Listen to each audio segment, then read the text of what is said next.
Good morning, everybody, and welcome to the Most Important Conversations meditations. We run these meditations Monday through Friday each week.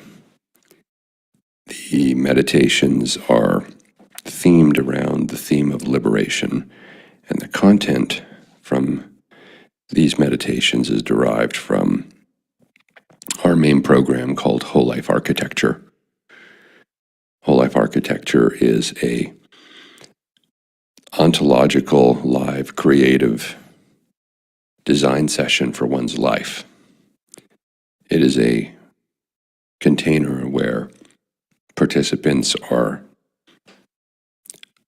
learning the elements that constitute a liberated life so that they can create a life as creators stepping into their power.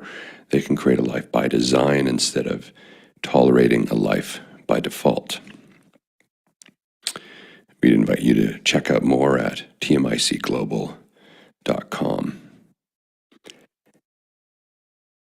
We've been chatting for the last several weeks about the role of suffering in the human experience, and in particular, how we are creators of that suffering. How we are creators of everything.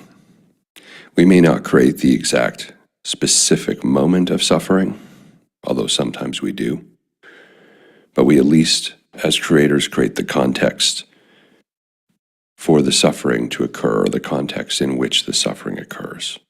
We make choices in our life. Sometimes, more often, we make decisions. We reduce everything to a binary, cutting off possibility, and then we decisively select one option or another. And in the cutting off of possibility, we usually find ourselves in a situation of poor options available to us. But that's because of our choice to cut off perception, our choice to cut off possibility. And we do that because we usually live our lives in a very narrow range. A range that is predictable, a range that is knowable, at least we think. A range where the discomfort and the effort that is required for us is kept to a minimum. And in that narrow range are usually poor options. And because we reduce everything to a binary, as a way to ensure predictability, as a way to ensure that we don't have all of the choices available to us that would require us to put effort in or be uncomfortable, we would have to change. We're left usually with the two binary options that we select from, believing or convincing, I should say, ourselves that this is all that was available, and we tell the story, I had no choice. I had no choice. It was either this or that.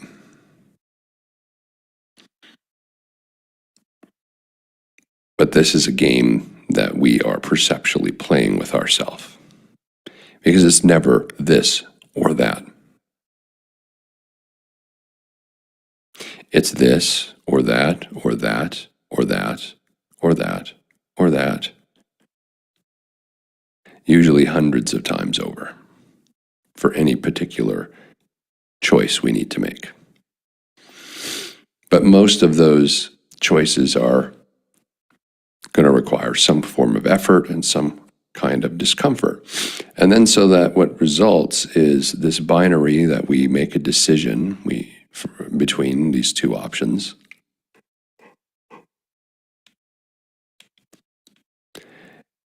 And we suffer with the consequences of not really getting the aliveness, the thriving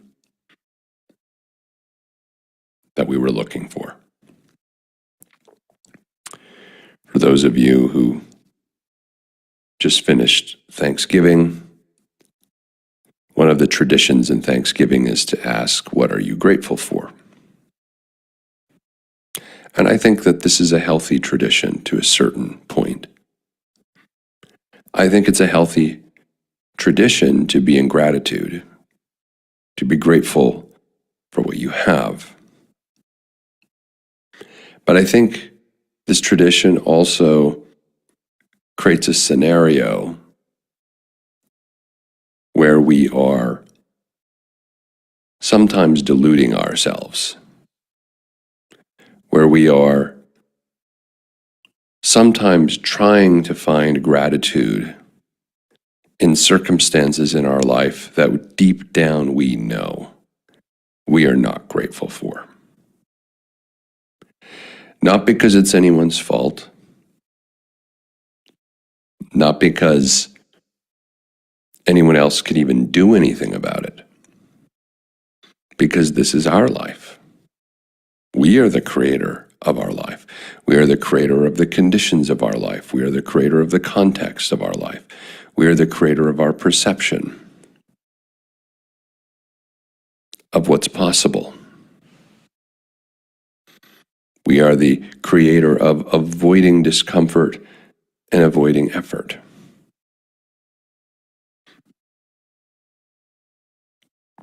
And so when we play this "what are you grateful for" game, well, while again I do believe there is absolute merit in staying connected to what you're grateful for in life, it can also be a way of bypassing our responsibility. They could change the words, because I think that grateful can become a synonym for those who are avoidant of their change and transformation, who are attached to their conditioning.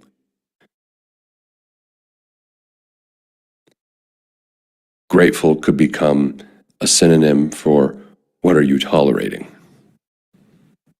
And then trying to spin ourselves into knots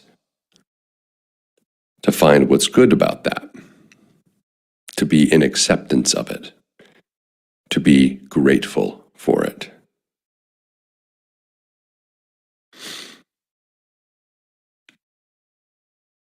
When we use the word grateful, it should come from an ever bursting well of joy.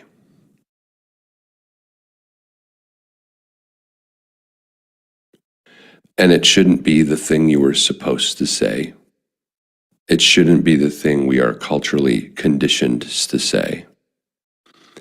What we are grateful for should come from the deepest depths of our soul, exploding out in joy. We shouldn't even have to be asked the question, "What are you grateful for?" We should be present to it at all times of the day. And so the context of the Thanksgiving dinner creates a cultural artifact where people have to scrounge around in their life and find something to apparently be grateful for, usually something that they're tolerating, usually it's something that is the least problematic for them in terms of what's going on in their life. And so they're kind of grateful for it because it's the least amount of pain, the least amount of suffering.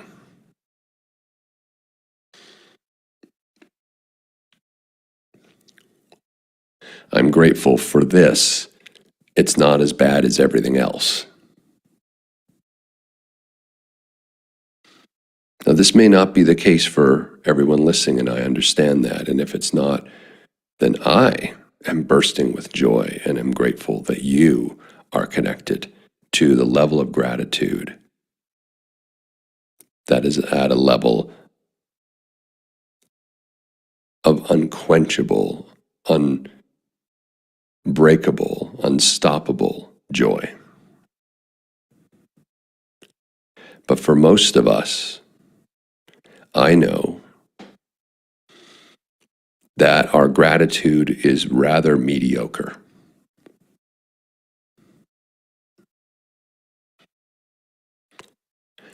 It's sort of a fake it till you make it. If you're honest with yourself right now, you will acknowledge this. And again, this may not be in your whole life. There may be things in your life that you are truly joyfully grateful for. And for that, you should celebrate that.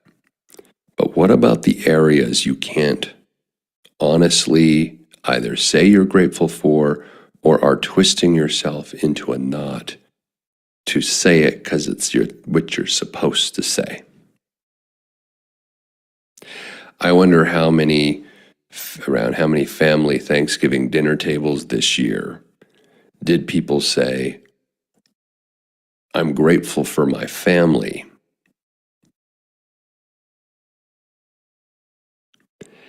even though they barely see their family, barely stay in touch, maybe even ended up having an argument before the dinner yesterday, but culturally have to acknowledge, I'm grateful for my family.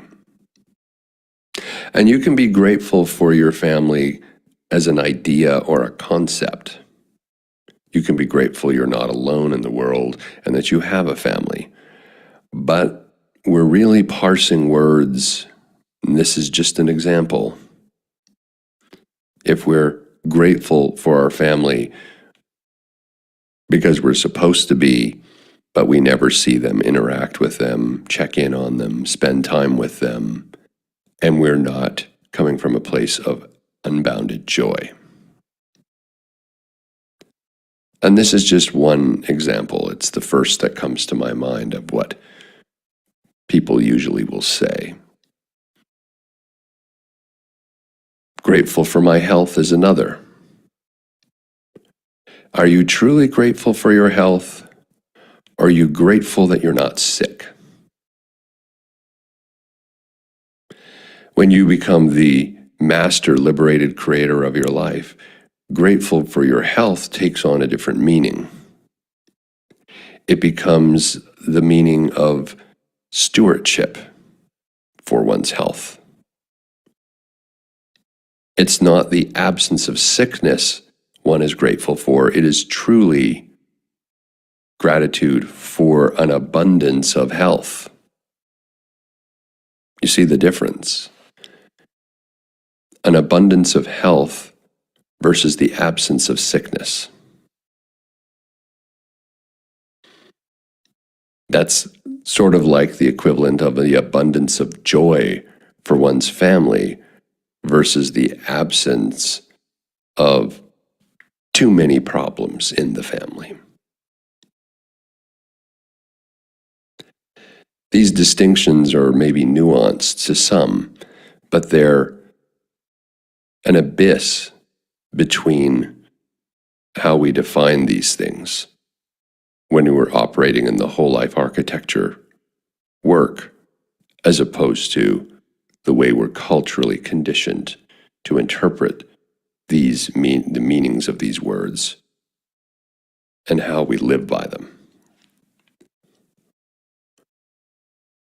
What's possible for you is to live a life of true gratitude that is filled with unbounding joy, where you're taking full responsibility for everything in your life as the creator of your life, and where it's not just the absence of a problem or the absence of pain or the absence of effort or the absence of discomfort that we are grateful for,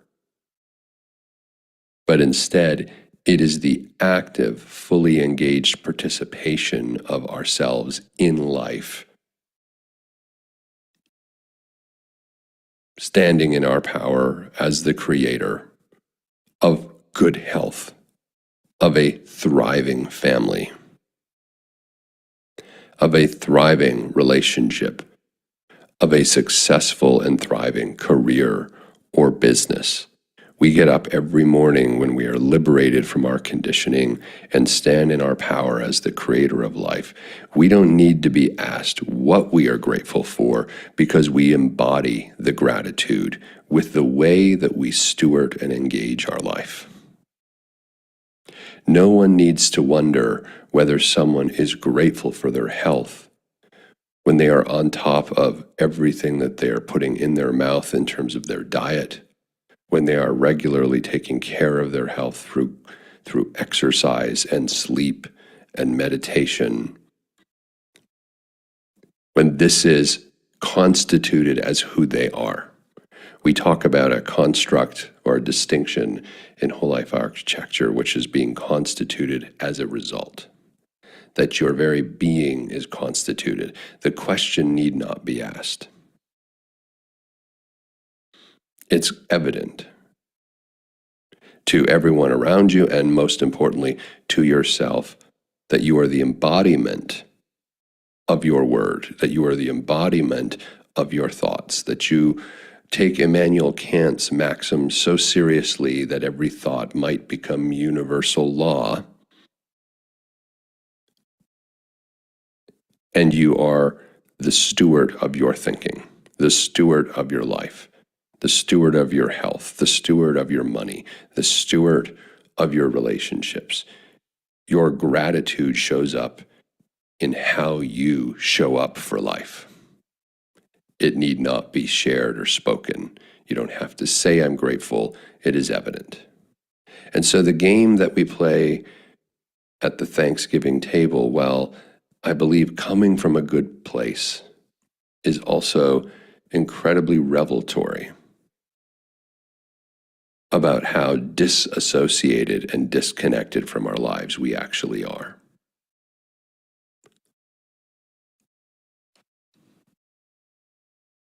Instead of asking, what are you grateful for? The question is, what are you constituted as? And that's the only question that you can answer.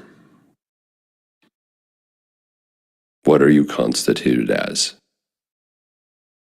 Health, passionate relationships,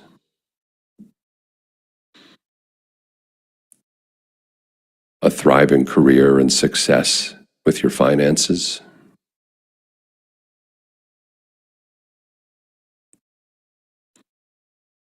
don't be grateful for the absence of effort and discomfort and pain. Become the embodied gratitude of the antithesis of that. Become a shining example of health. Become the shining embodiment of passionate relationships, of a passionate love affair with life and all of the people in it. Become the embodiment of success and wealth and generosity, so that no one ever has to ask, what are you grateful for? This morning, as we move into our meditation, I'd like you to give some consideration to this. How much of your life is merely just going through the motions and talk? And how much responsibility and power are you standing in to fully take on and be the creator of your life by design versus merely tolerating your life by default? I'm going to invite Mignon now to join us in our neurosculpting meditation for today. Thank you, Chad. And hi, everyone. Today's neurosculpting meditation explores personal space and emotions. Along the journey, I'll be offering cues, toggles, and creative imagery. So you might hear me spell out words or dial up or down or invite playful or even bizarre imaginings, all intentionally designed using the 5-step neurosculpting meditation process. And this process helps to calm the nervous system. It primes the brain for creating supportive ideas and gives you agency in how you move through life. I've found that practicing the same meditation can be supportive in helping to reinforce desired outcomes and create lasting shifts over time. I hope it serves you in a good way. So let's begin. Together, we'll go on a little meditation journey to noticing a space that belongs to us, but is not of us. A space just outside of our own bodies.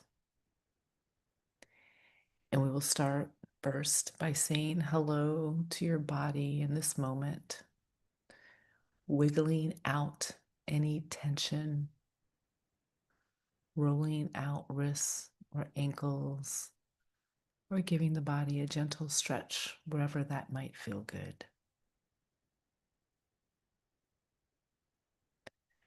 And you might like to find a comfortable seat, or perhaps you prefer to lie down, adjusting your environment to support you however you'd like it. And you are welcome to gently close your eyes if that is comfortable to you. Your thoughts can be focused or scattered, but your body is right here in one place, waiting to respond to your mind.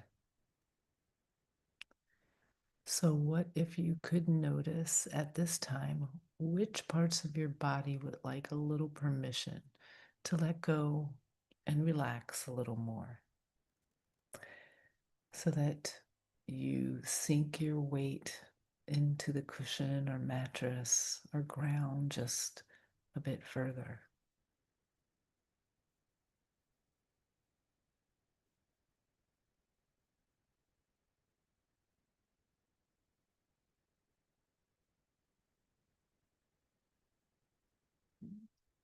And as an observer, what is your breath doing?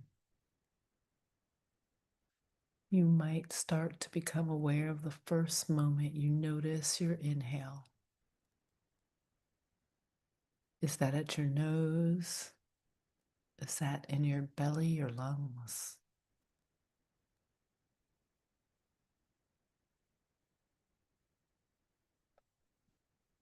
And that is just one point along the journey of your inhale.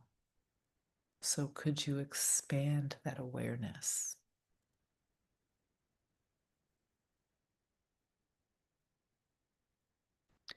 Could you follow your next inhale just a bit further?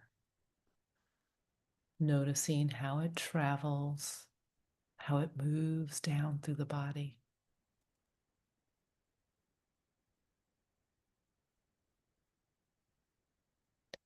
And gently follow the path of your next exhale, allowing your mind to follow the journey of the exhale as you breathe out and into the room, the way your breath disperses into the air around you. So many parts of the breath we can notice if we just took the time. You might even elongate both your exhale and your inhale so you could notice even more. Maybe you notice the temperature of your breath.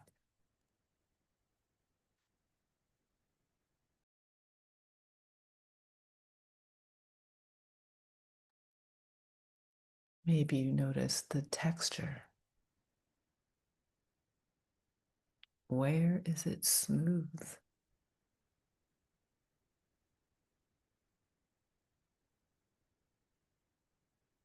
And even though you're aware of it now, your breath is constantly supporting you in all moments. And as it gets deeper, longer, slower, your body is invited to get heavier, more and more comfortable, naturally resting.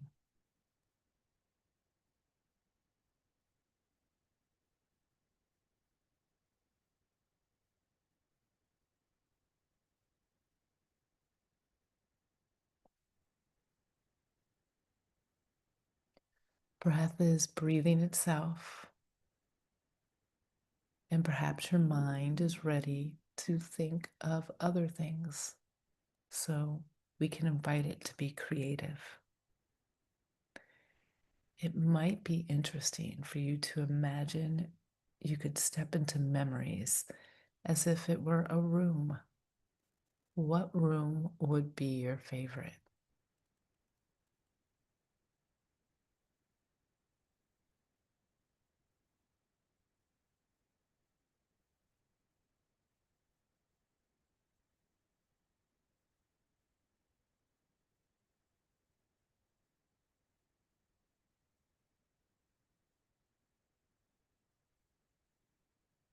It might be more interesting instead to imagine a floating forest where trees drift through the sky, their roots trailing like ribbons in the wind.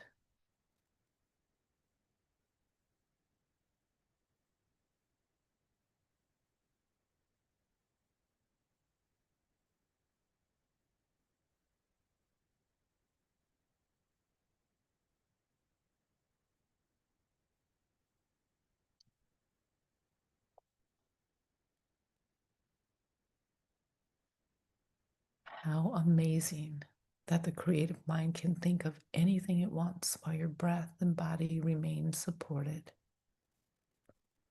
I would invite you to remember your agency. You're the author of a space around you that often feels like it belongs to you. Your personal space, your bubble. So I wonder if you might bring your awareness in this particular moment to imagining how far your personal space extends beyond the body.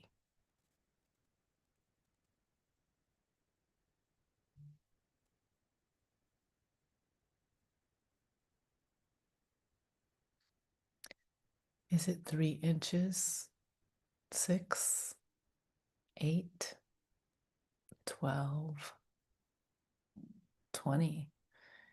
Is it a mile, a kilometer?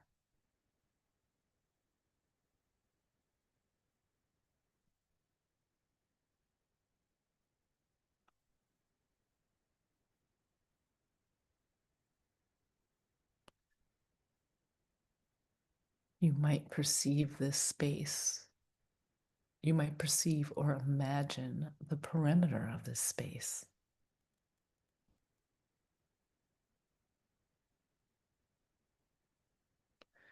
That space, the one that marks this as yours. Perhaps there's a color that feels especially wonderful, a hue that feels rich, warm, or soothing, a color that you can use to illuminate the perimeter so that you're able to imagine exactly where it is.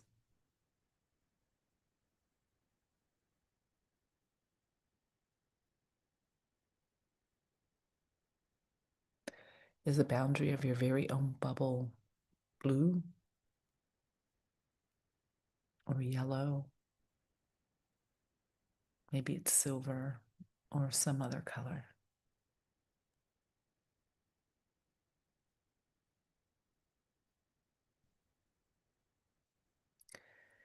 And what is the texture of your bubble?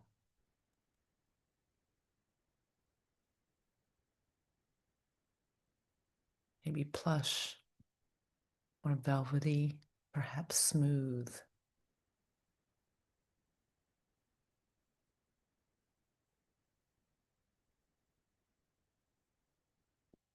And just because you can, what would it be like to pull that bubble tight in around you, shrinking it close around you, reducing your personal space?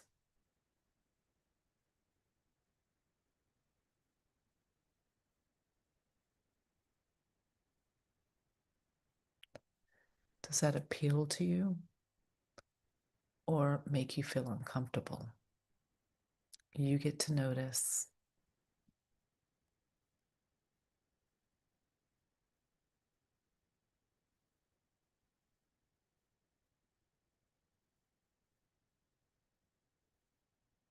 And you might notice changes in your body or breath as you do this.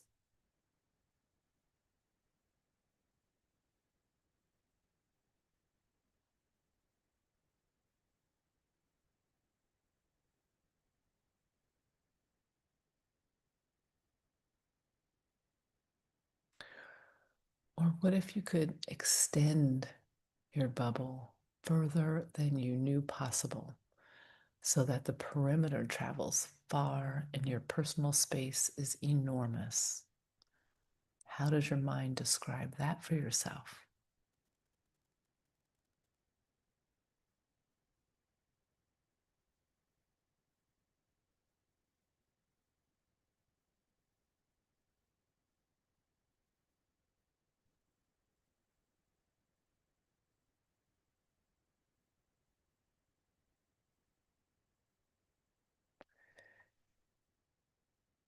And somewhere in between too tight and too big is a distance just right for your body. You're welcome to imagine your bubble being that size so that you can imagine floating inside of it with EASE.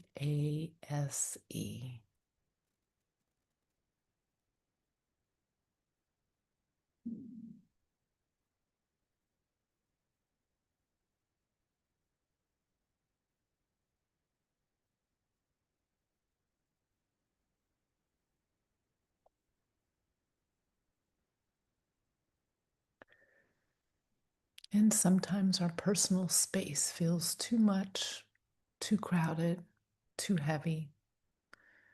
So, as if there were a trap door at the bottom of this bubble, and as if anything, a color, a shape, or density could be released if you want it, how much would you release out of the bubble, out of the trap door, so that your bubble was buoyant and comfortable?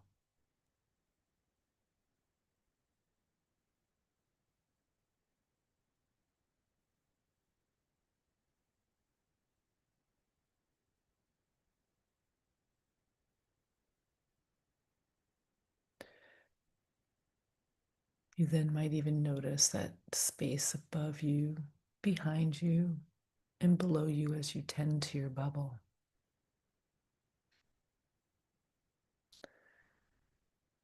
Breath is breathing itself. Your mind is shifting your personal space.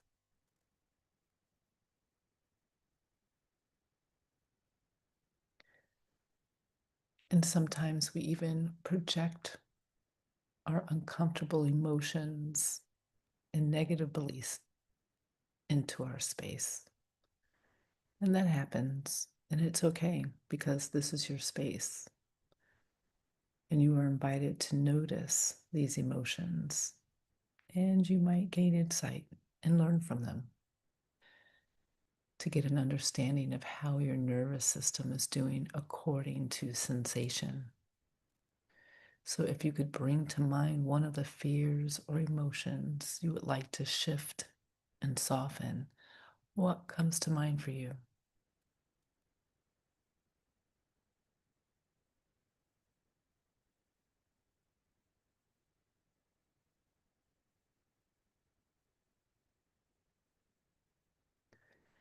And if you could imagine it taking on a shape or a color, what do you notice?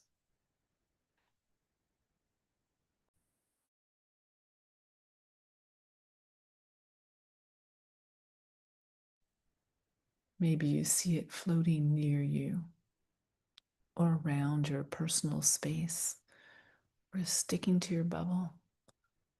Just notice what begins to appear.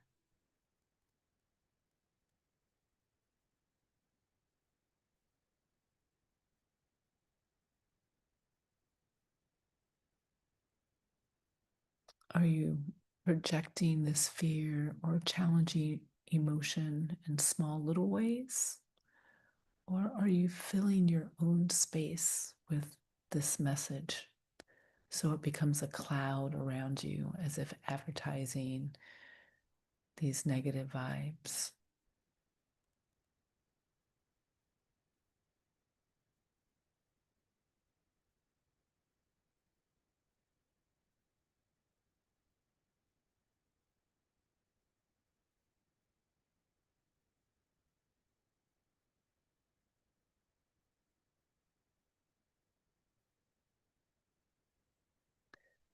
But because your body is supported and your breath can go as deep as you like, you can use creative mind to release this color, shape, texture, vibration right out of your bubble through that trap door you may have created.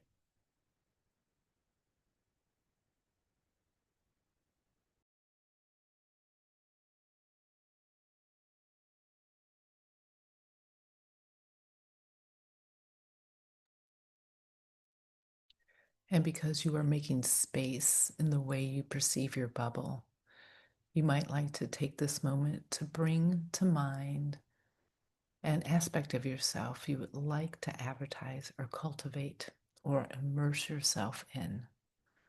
Maybe your mission. What words come to mind? Confidence, patience, COMPASSION,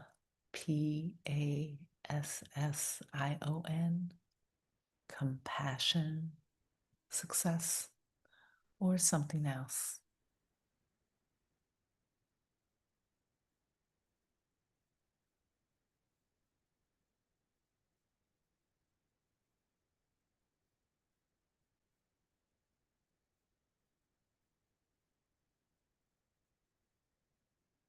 And if these words had a vibration, what would that be?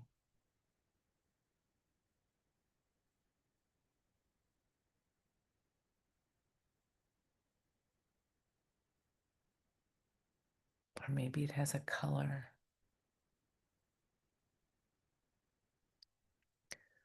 Luminescent or glowing or bright.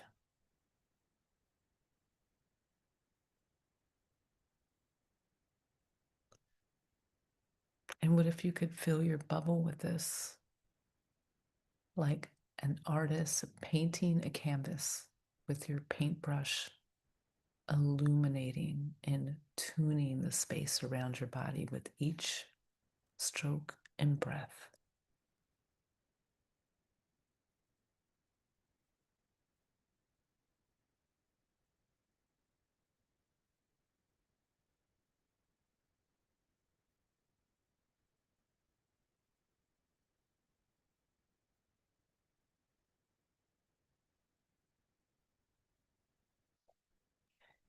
And as all of this is unfolding in your inner landscape, your body is responding.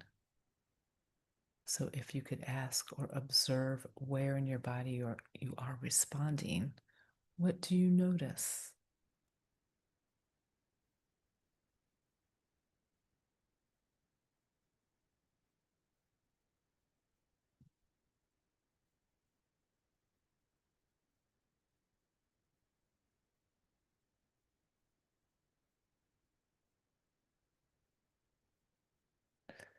Maybe there is a sensation or an imaginary location that you settle into. Maybe there is a texture. Maybe your body wants to move.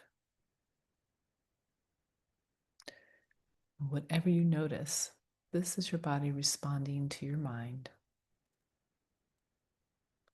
And no matter how great or small that response, real, felt, or imaginary, you are welcome to settle into that, giving it a felt sense, an embodied motion by placing your non dominant hand on the part of you responding.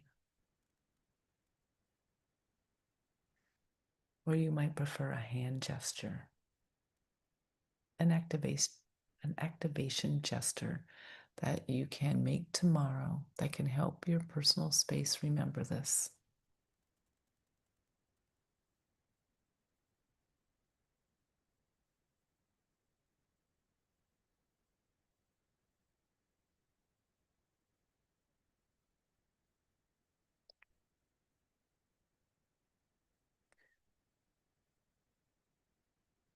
And if you could create an activation word or phrase or mantra that could best remind you of all of this tomorrow, what is that?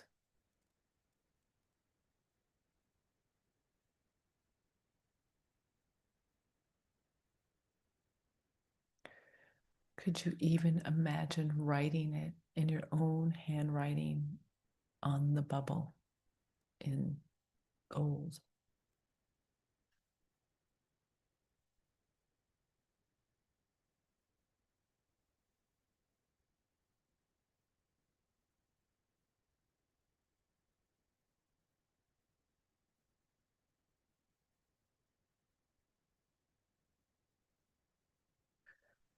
And you can invite your bubble to just be there behind the scenes as your breath is always there behind the scenes, serving you, supporting you.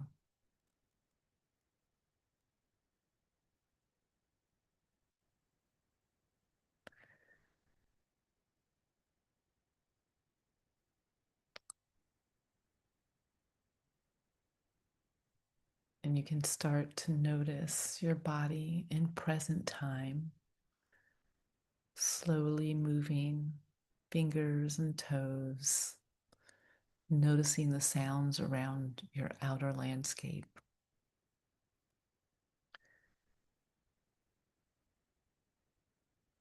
When it feels comfortable, gently opening your eyes and ending your meditation. And we thank you all for being here for today's meditation. And I encourage you to take a few moments to journal about your experience. And I welcome you to return for our next meditation session. Again, we meet each Monday through Friday at 7 a.m. Pacific. Wishing you all a gorgeous day.